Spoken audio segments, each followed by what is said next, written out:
Anakmu, kalau mau selamat, kamu titipin aja ke orang lain. Atau kamu buanglah. Saya diperlakukan sama seperti babu.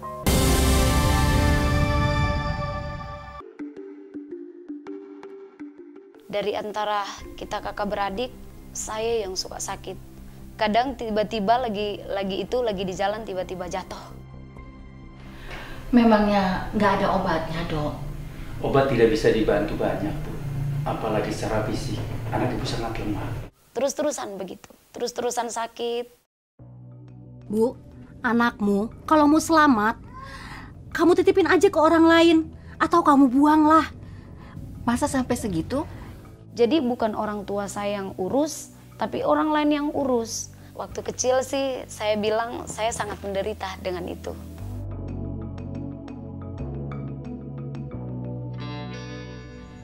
Tidak.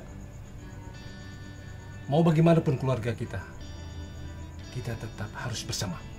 Tapi dia nggak akan sembuh, Pak. Dan kita juga nggak punya uang buat biaya ke dokter, Pak. Mama saya itu yang saya tahu dulu kecil gitu ya, jahat gitu menurut saya. Karena mama saya yang berjuang untuk saya harus tinggal dengan orang, Kalaupun saya sakit dengan orang tua saya merasa nyaman ketika saya dikasih makan, disuapin gitu ya. Nah kalau di tempat orang kan sekalipun mungkin saya sehat, tapi saya nggak nyaman. Saya diperlakukan sama seperti babu.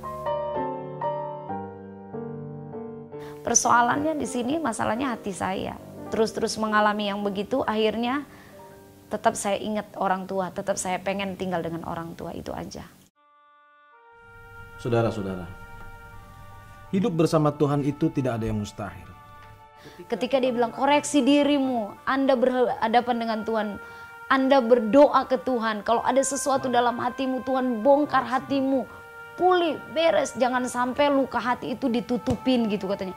Dia bilang dibongkar semua dan mulai adakan pemberesan dengan Tuhan. Di situ awalnya. Anakmu, kalau mau selamat, kamu titipin aja ke orang lain. Atau kamu buanglah. Saya merasa saya nyaman sekali dalam pelukan itu. Sampai dalam pelukan itu saya memang benar-benar ngerasa Tuhan peluk saya gitu. Saya rasa Tuhan, saya nak mau keluar dari pelukan ini. Saya mau di sini, saya mau dipeluk terus. Di situ saya rasa hidup saya jauh lebih enjoy gitu daripada sebelum-sebelumnya.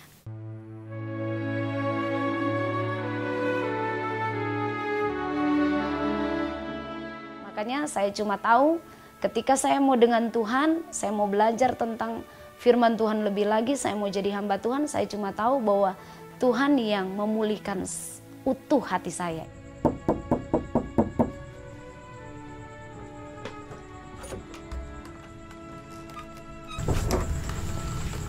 Yola, Mama. Justru waktu pertama kali ketemu mama itu, sekian lama baru ketemu gitu ya. Yang saya bilang hatinya yang terluka itu sebenarnya kelihatan hilang gitu ya. Kelihatan gak ada karena ditutupi dengan rasa senangnya saya bertemu dengan orang tua. Pokoknya saya peluk, saya minta maaf sama dia karena saya gak tahu selama ini perjuangan dia itu karena dia sayang sama saya gitu. Jauh yang saya bilang ibu saya jahat gitu, ternyata bukan karena kejahatan ibu saya. Di situ saya tahu bahwa ternyata ibu saya berjuang supaya saya hidup, supaya saya sehat. Ini anak yang tidak diharapkan. Ini anak yang tadinya dianggap kecil. Memang di antara kami bersaudara, saya yang paling kecil. Saya yang paling sakit-sakitan, yang paling lemah. Tapi toh kenapa ini justru nggak diharapkan? Kenapa ini yang diambil oleh Tuhan?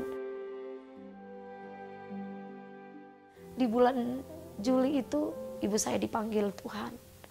Hasil dari doa dia, hasil dari perjuangan dia, saya bisa melayani Tuhan, saya bisa ada, saya sampai bisa menikah. Itu semua saya tahu doa dari dia. Saya benar-benar rasa goncang ketika saya ditinggalkan oleh ibu saya. Memang saya tahu dia udah senang. Saya tahu dia sudah senang.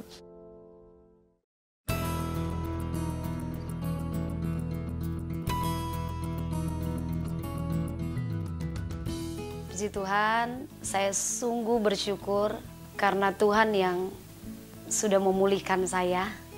Bukan Tuhan hanya memulihkan saya, Tuhan pulihkan saya dengan ibu. Saya bukan hanya dipulihkan dengan ibu juga, justru saya banyak dapat pelajaran yang berharga dari ibu saya gitu ya. Saya bangga memiliki Tuhan Yesus. Dia satu-satunya penyelamat dalam hidup saya. Itu yang saya bangga.